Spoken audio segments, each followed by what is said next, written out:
So about our test that we use, the 5 and 6-year-old tests are totally designed by the FEI. We have 2 tests. We have a preliminary test and a final test.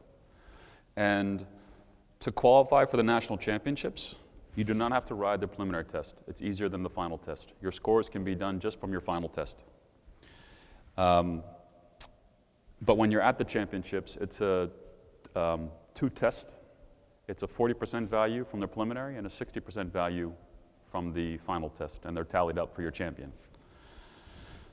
The 4-year-old test that we use, the FEI came out with a 4-year-old test, and our technical dressage committee, not to be offensive to the FEI, but we just felt we didn't like their test for our country that much.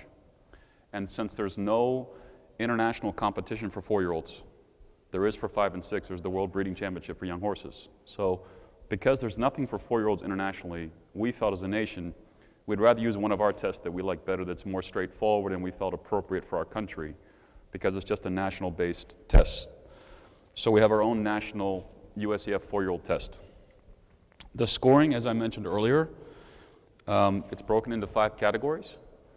We modeled this from the FEI. The FEI has done this for the 5 and 6-year-olds. And in those 5 scores, that's where you have to be a bit strategic. And we talked about that yesterday with some of the disciplines as well. Is my horse really suited for these young horse classes? Or should I go another route with traditional tests or not even show this horse right now? So I like to look at that as 3 parallel lines. One is no competition at all. One is our traditional tests. And the third is young horse tests. In the end, we want horses at the FEI level, at Prix St. George. However you get there, make a smart choice for your horse. That's the ultimate goal. So, for example, if you have a horse with a very weak gait, it's very, very hard. It's 1/5 of your test. It's very hard to make that up. And sometimes that's not the most strategic competition avenue for that horse. And also, I think we have to be very careful that we don't label horses that do the young horse classes as the elite, the exquisite, a little bit of a nose-up attitude. It's not that at all. It's that this was a good competition path for these horses. And I've seen many times, Karsten mentioned that in his own stable yesterday with his jumpers. You make professional decisions and you're strategic. I see a lot of horses that come out at Prix St. George that haven't done the young horse classes, and that's absolutely okay, good. But we want to know those horses in our pipeline. So we want to know where the talent is. The commenting part of our sport, I think, for me personally, is the most sensitive one. That's the hardest one. It's the beast, because that's the atmosphere. And it takes a lot of tact and feel with that. So we'll talk more about that as we go throughout this. So the 4-year-old test, well, if I can just be honest about that, we loved one of our first level tests. So instead of designing a whole new test and making it complicated, we said we're going to use that first level test. Instead of when you come down center line of tracking left, we'll track right and do the same pattern. So that's how we came up with a new test. We like that test. It flowed very well. So that's our 4-year-old test. It's basically the equivalent of first level dressage. And again, I think there's always a balance in this young horse classes and competition route that we, in one way, we're challenging the horses, but in another way, let's not stress the horses and overface them. And that's a fine balance there. The last thing we want to do is put pressure on these horses that we break them down early on. And for our sport, the way of breaking them down could be in 2 ways: their mind and attitude, and the second could be their backs. So I'm a very, very strong advocate that we have the option in our 4-year-old test of rising or sitting the trot during the test. And that was on purpose. I remember one year, actually, it was funny. I'm not going to mention riders' names, but I had a rider who's very skilled with young horses in classes and came to me and is watching the 4-year-old test, and this is before we had the option, and he said, do I have to rise? And I said, yes. Now it's optional. You can rise or sit whenever you want in the test. Do I have to rise? I said, yes, it's stated you have to rise. Oh, I put that sticky stuff on to sit better. I said, well, you got a little problem in 5 minutes. So we have the option now for that you can rise or sit through the test, and I think that's very, very nice to have that option for your horses, because in the end, we're trying to put confidence in 4-year-olds. Another thing with the 4-year-old test is I think we really need to look strongly at transitions, because transitions is the future. And be a little bit forgiving in the 4-year-old test about a horse that maybe shies a little bit in the corner or does athletic things but is not a resistance. I don't think shying a little bit is a resistance. If the horse shies 2 times, 3 times, that's now a resistance.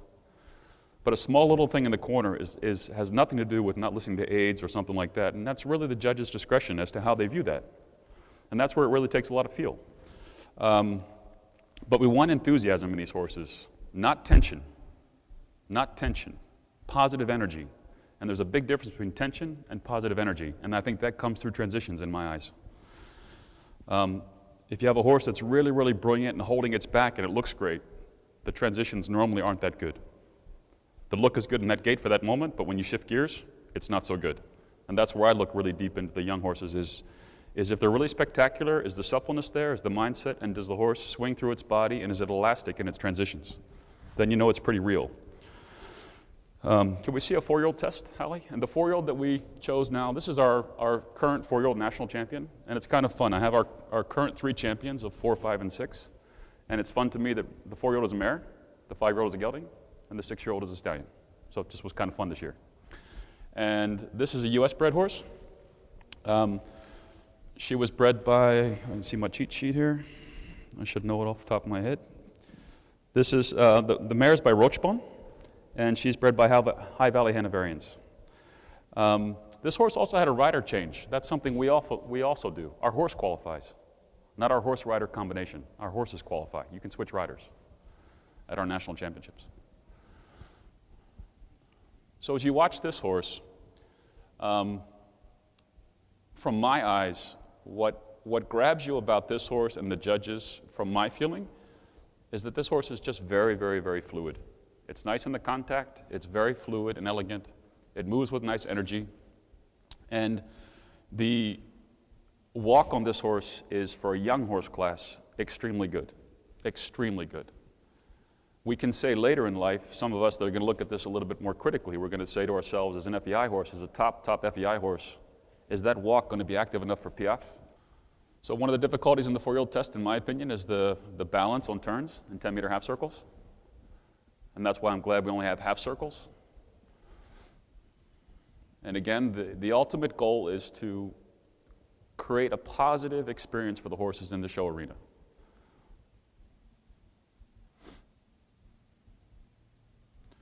And as we watch this horse, you know, some of the things that we're talking about later with this horse, this rider asked me and the owner asked me, do you think this is a candidate for the 5-year-olds next year? And even thinking, you know, should this horse be considered for going to Europe?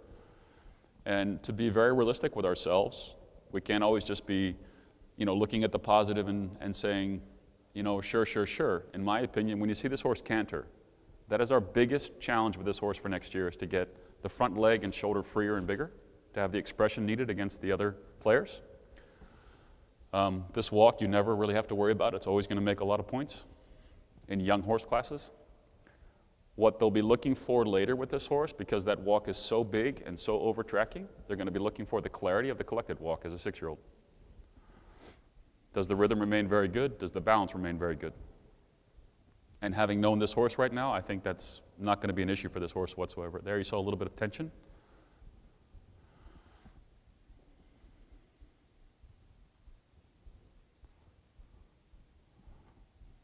And I like the alertness right there. When you pick up the reins to trot, the horse is very alert. Again, those transitions are just really beautiful, light off the ground.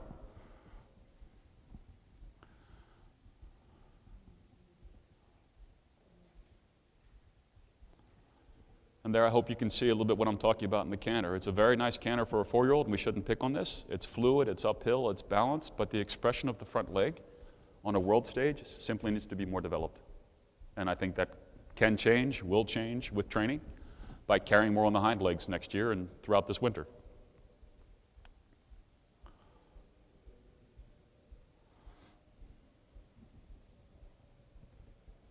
Again, just nice transitions.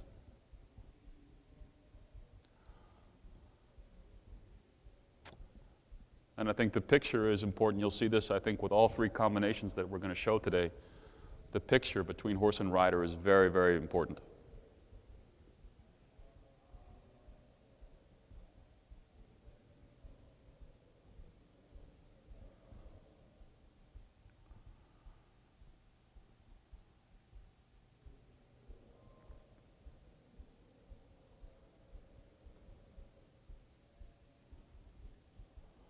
And then do we have sound at the end of this for the commenting? Wonderful, wonderful.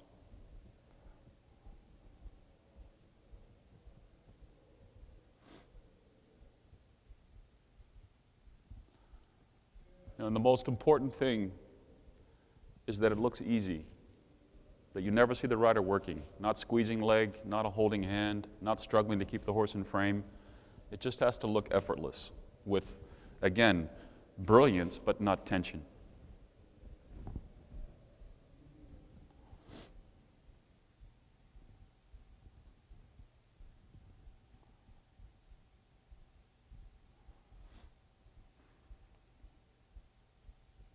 And this horse was also competing here this weekend in the US Dressage Finals and was third, I believe, at the training level. And another young horse in the same class actually won it. So it's fun to see how they, good days, bad days, little things.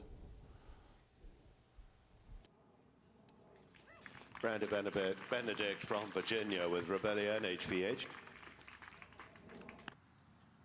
For showing us this beautiful slack.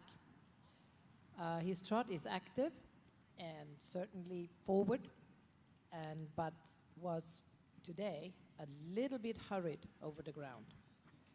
And he was, because he was running a little too fast, he was also forging.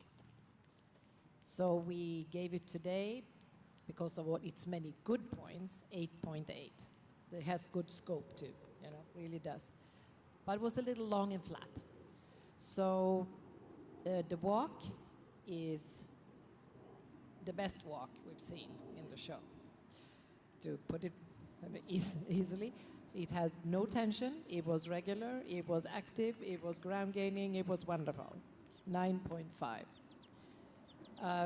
The canter, however, again, got a little flat, a little hurried, and needed airtime. The front leg, when he doesn't get enough airtime, gets a little straight. And he needs to get the volume and then use the shoulder better. 7.5 for the canter. Submission was really lovely. Never put a foot wrong. Best halt like a Grand Prix horse, and better than you see in most Grand Prix actually.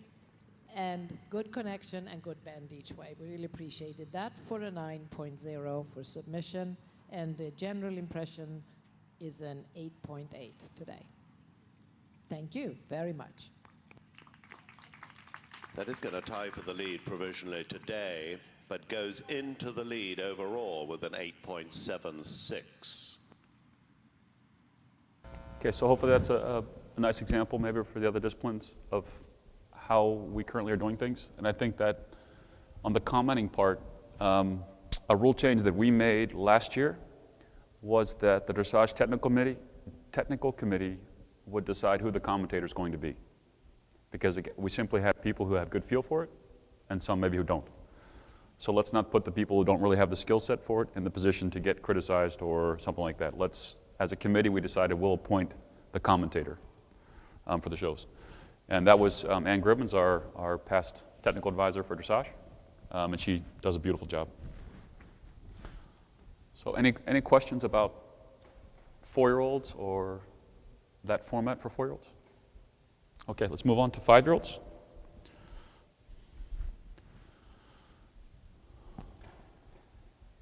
So for the 5-year-olds, the difficulty steps up a bit about the carrying power in the canter.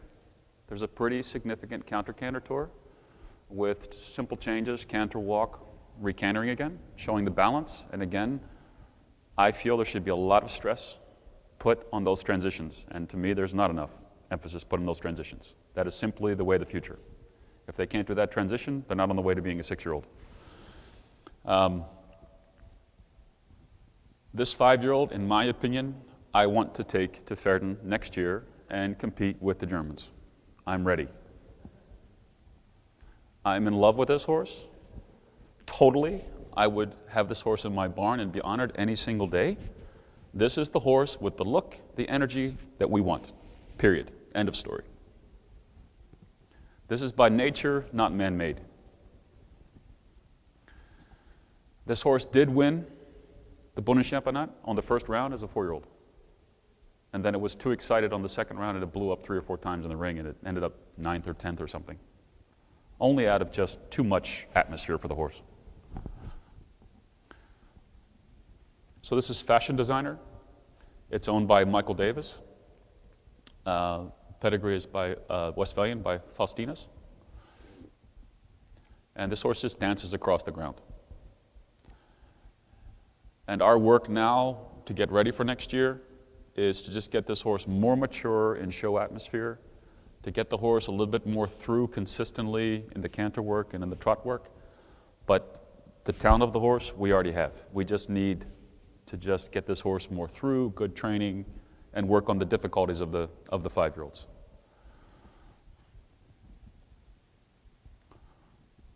We don't see too many horses like this.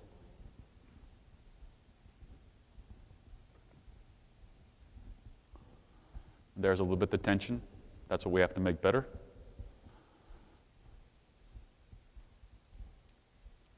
They will not be full of love for us in Pferden at the World Championships if we get to go there next year. We cannot be happy that we're getting high scores with this horse. We have to be thinking about the future and not fall in love that we're getting huge scores right now. Again, I think the picture between horse and rider is just beautiful to watch. She does a very, very good job of channeling this horse's distractions. He's all the time like radar, looking left and right and everywhere. And she does a very, very nice job channeling the energy of the horse.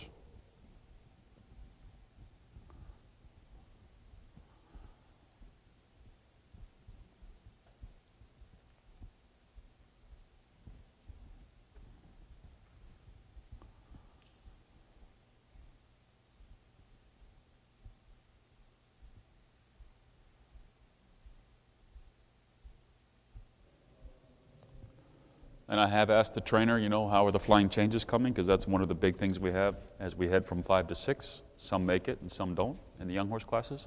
And that's absolutely okay if they don't. Then let's not force it. And this horse is coming along quite nicely in the flying changes.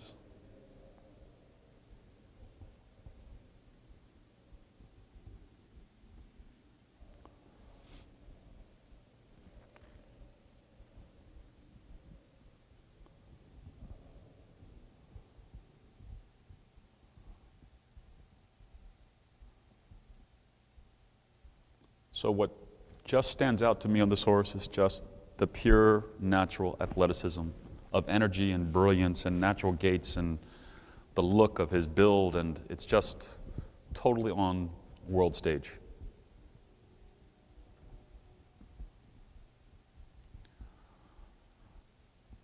And I'll be very nice about the 4-year-old. It's a very nice horse. It's pleasant. It's good. But it does not have the pizzazz for the world stage right now.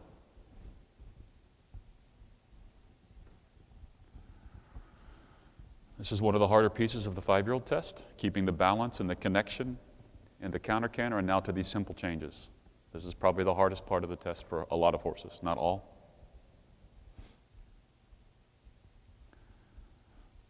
There we go, clear example where it's not so easy.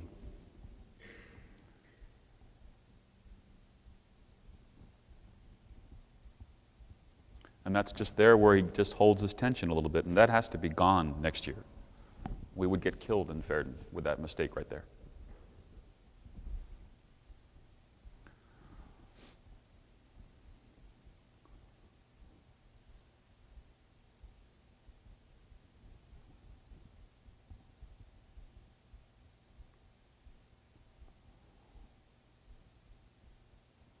This is his harder side. She's coaching him beautifully here to get through this. You can see she took a little bit more left flexion to get through that.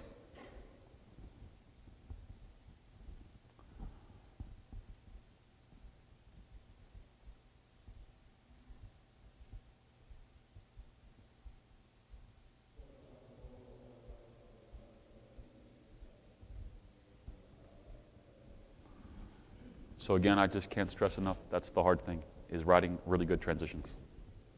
Clearly showed even on this superstar, the transitions just have to get better.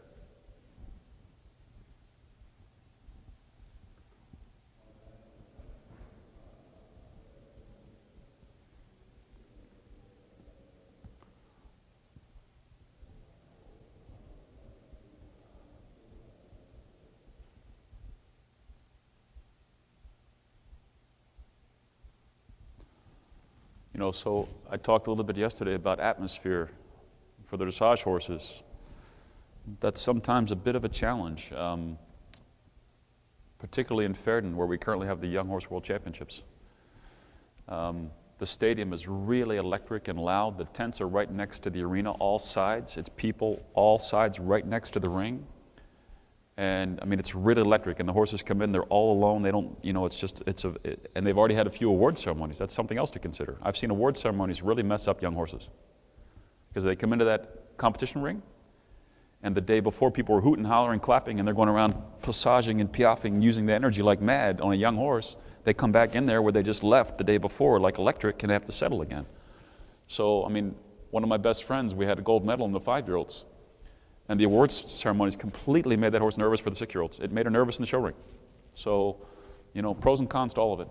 The first medium trot didn't really show his, you know, so much difference because his regular trot is so big and amazing that it was hard to show more. But in the second one, you managed to show us a little future there too. He's nicely balanced and looks like he's also fairly well through in the back. We gave him a 10. So the walk is through and certainly has enough reach and was elastic, a 9.0. The canter was today his weakest feature, and it wasn't very weak. It got an 8.5, and that was because he does lose rhythm here and there, especially in the counter canter, gets a little quick to the ground, sometimes motors himself from the front end. That's because he's not as strong in this gait and doesn't sit as well yet. Submission, 8.5 also. Tried very hard to stay with you. Does fall on the forehand on occasion, and especially in the canter and also on the stretchy circle. General impression today, 9.3. Lovely horse. Again, I think that was just a beautiful example in the commenting to address it, but not make a big thing about it in a negative manner. She mentioned what she saw, but it was also done in a very positive way about the canter and the weaknesses and the tension. So I think that was just a beautiful example on the commenting. And actually in Pferden, it's kind of interesting how they do the judging. Bundeschampionat is now the same way for dressage. You have two panels, there's still one score. They're still tallying the judges' scores as one. But you have a panel of two judges sitting at E or B from a side profile of the horses, and you have a panel sitting at C, like normal, from the front profile. In America, or actually all other countries, I think, everyone just sits at C and talks together. Here they're using radios back and forth between, that you see a side view and a front view of the horse, but still one score is come up with between the judges. So we have 4 judges at the Young Horse World Championships. In America, for our tests for young horses in our championship, we have 3 judges. And they're all sitting together, they're discussing it throughout the ride. And one of those judges has been appointed as the commentator when the ride is finished. And like I mentioned, here in Europe, they don't comment on the first round. They only comment on the final round. Just to talk, because it maybe helps the other disciplines, just to share as much as I possibly can, and then everybody can absorb things and we all share from each other. The way our World Championship is done for World Breeding Championship for young horses, the competition format is different than we do in the States. You have roundabout, like I said, the entry slots are directed by the World Breeding Federation. We're allowed 2 5-year-olds and 2 6-year-olds for the United States. So in total, we normally have roughly 50 some horses there, 50, a little under sometimes, of each age group of 5 and 6. The first day is an absolute open draw, and they draw in groups, and I think 7 groups. And this is kind of unique there. The 7 groups, if you win your group, you automatically make the final. Okay? So that's 7 that carry to the final. Then the next best 5 scores, no matter what group you're in, the next best 5 scores carries to the final. That gives you 12 from the first day that have made the final.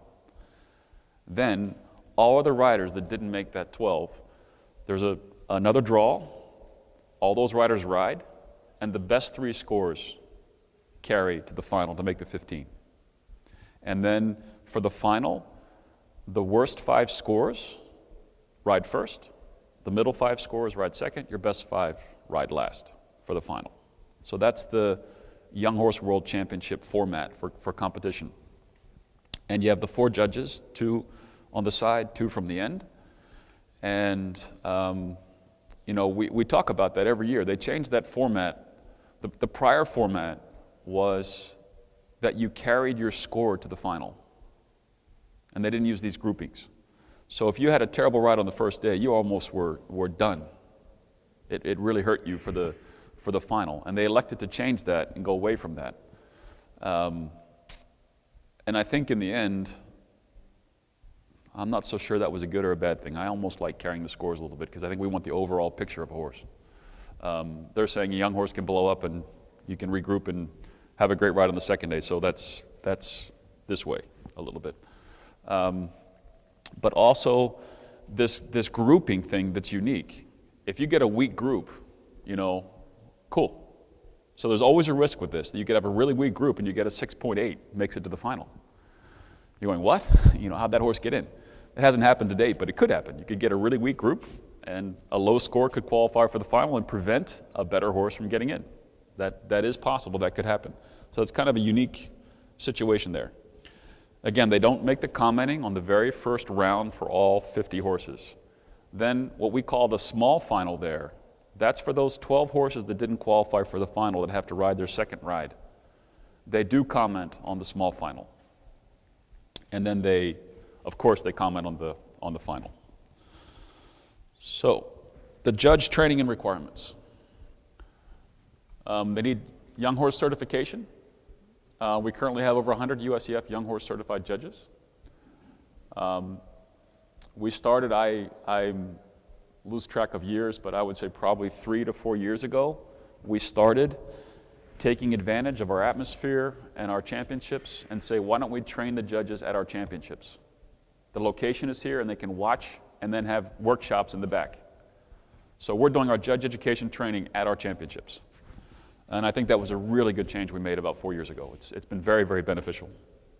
And then actually, I also volunteer my time there, that I can go to the judges' seminar for some minutes and they can ask me questions about what I saw, if there was a question they had as a discussion, and I can just give a little bit of history of the program. So we try to really make our national championship, both the championship format and the education. And we have 10 FEI judges with FEI Young Horse certification. So I do think that the judging is critical in terms of, and we always have to do a better job and keep doing a better job in improving ourselves, because I think judging is a discussion around the world. It's not just a U.S. Discussion. So currently right now, I just had a discussion here on these dressage championships with someone I really respect. She's an international judge from the Netherlands, Frances Verbeek, and she has a lot of passion also for the young horse programs. She and I had a discussion here on Thursday, and we talked about, do we think that what we're doing at the Young Horse World Championships is really giving us a good guideline towards Grand Prix horses?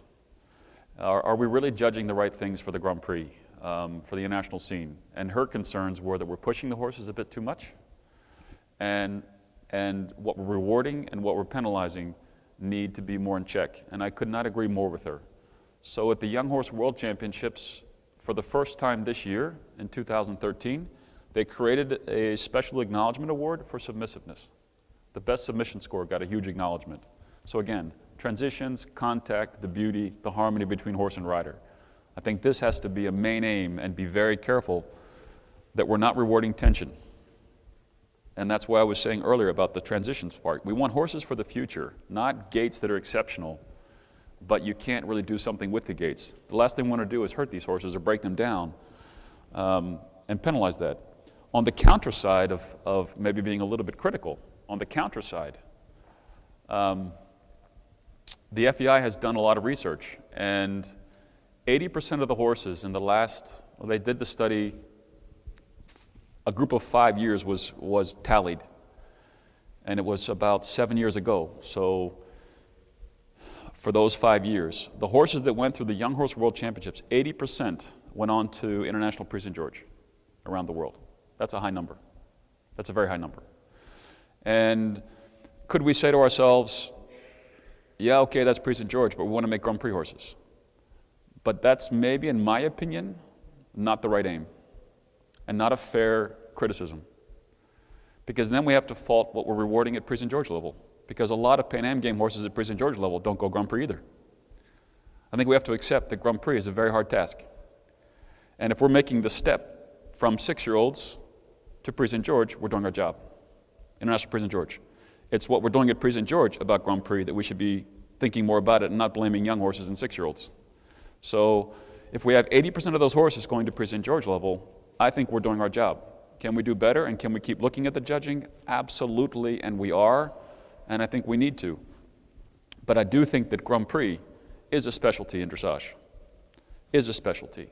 And I don't think we have to look so strongly. We have to look at details about the walk, for example. I totally agree. A lot of us are saying about the walks, we don't want these big over tracks for 9.5s and 10s. We want good, balanced, energetic horses in the walk that overstep a little bit to show elasticity, but not these big, enormous overstepping walks that are a little bit sloppy, that when you collect them, the horses are long and too loose. They have to be athletic at the walk and march to the walk a bit more. So those are where we have to look at it critically. But I think on a world view, we're continually looking at how are we doing with this young horse program, and we want to constantly relate this young horse program to producing the future, not the now, the future. And that goes into the judging. We still have the situation, I'm going to be very frank, we still have the situation in our country to where some judges simply are too satisfied in young horse classes about the word pleasant. They think pleasant is great. Actually, pleasant is not great. It's flat. It's boring. It's not going to make a top horse for the future. We need energy without tension, and we have to get our eyes tuned to seeing brilliance without tension and elasticity remaining in that energy in the horses, because we need this for the future without stressing the horses. So this is where our ranking list really changes in our country. We have some judges that are too satisfied about just a nice smooth test that was strung out and the horse wasn't really using the hind legs in the back enough, but yet was so steady and pleasant and that looks so harmonious between the horse and rider. And they get to the national championships against the stars that have a little more energy, and all of a sudden they were maybe, third or fourth on the ranking list, and they come crying to me and going, what happened? What happened? Why did it end up 12th or 13th? I was fourth coming in. And I said, I'm sorry, it's where we're at. You have to get to the better horses and the better judges and get in the atmosphere to where we're head to head.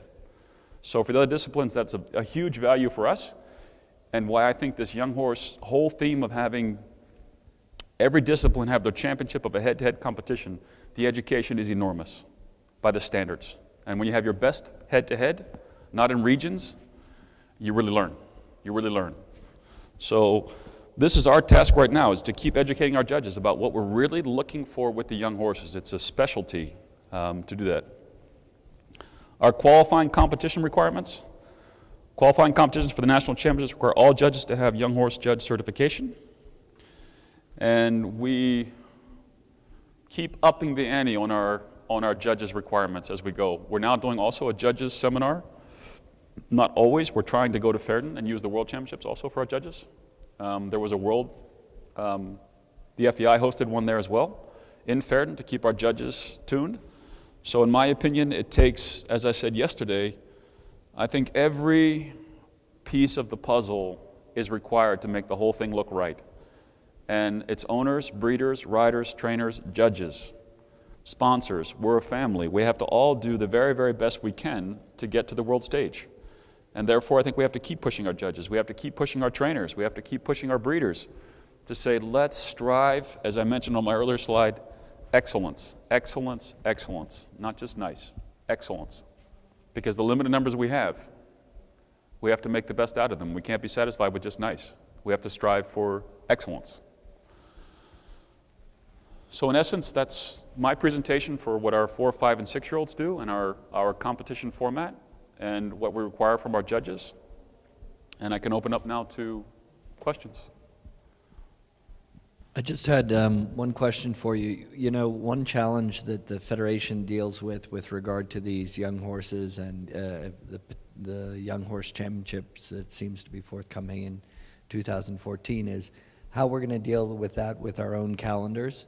And we certainly all have individual sports of our own that have their own calendars and their own national and international events that will be affected.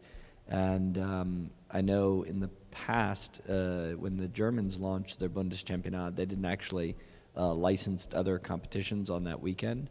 And what I was interested to know from the dressage people is, you know, how are we going to be insured, or how are we going to know from the dressage world that the best horses actually will come here in September and aren't going to be, you know, taking a week off after Devon, or it's the same weekend as Devon, or something like that? Yeah, great question. I think the calendar is critical for all of us. It's hard. I think that's one of the challenges, at least I've heard in the committee discussions. Well, this discipline wants it here, and this discipline wants it here, and I'll wear my hat for dressage at the moment. We won in August, because that's what we're used to. I do feel, though, that the amount of people and what we've worked to create and to build of the prestige of coming to the championships, I think as long as we stay within a window of time that we're used to, our players want to play. So I feel good they're going to come. They're going to come wherever we locate it. If it's moved from Illinois to here, they'll come here. I think we're in that mentality. People are playing the game, and they want to play the game, and they will play the game.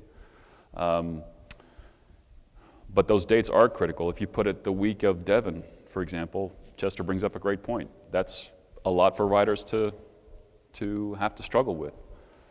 So I think these windows of times are where we as discipline people have to really get together and work together to say, what is going to be the best date?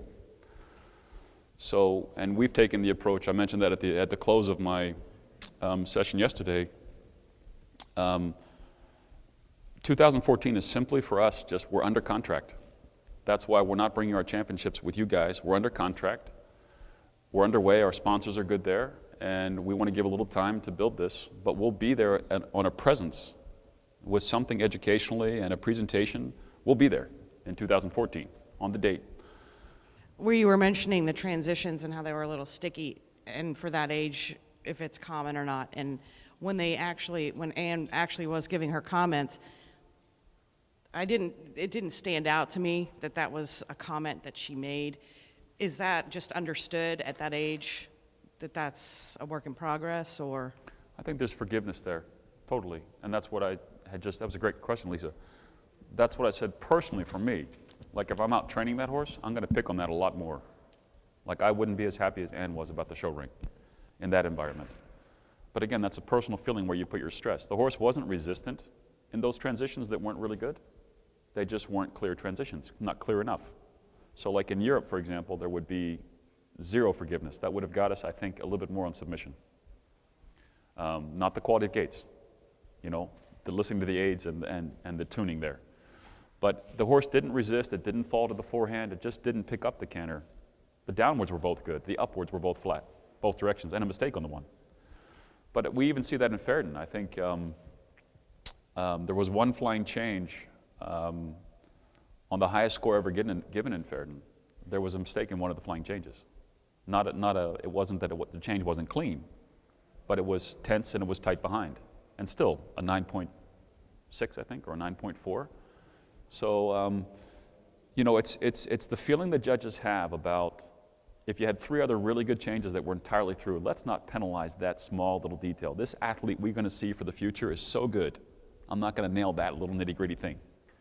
So from Anne's perspective in the show ring, cool, because I don't think she felt there was any submissive problem there whatsoever. Not that the horse was behind the leg or not listening, just for a dressage test score, that transition, right? If you just scored that transition from walk to canter, both sides, would have been a 4 or a 5 at the most. Here, there's forgiveness, and that's, I think, the real difference is your general feeling towards the future.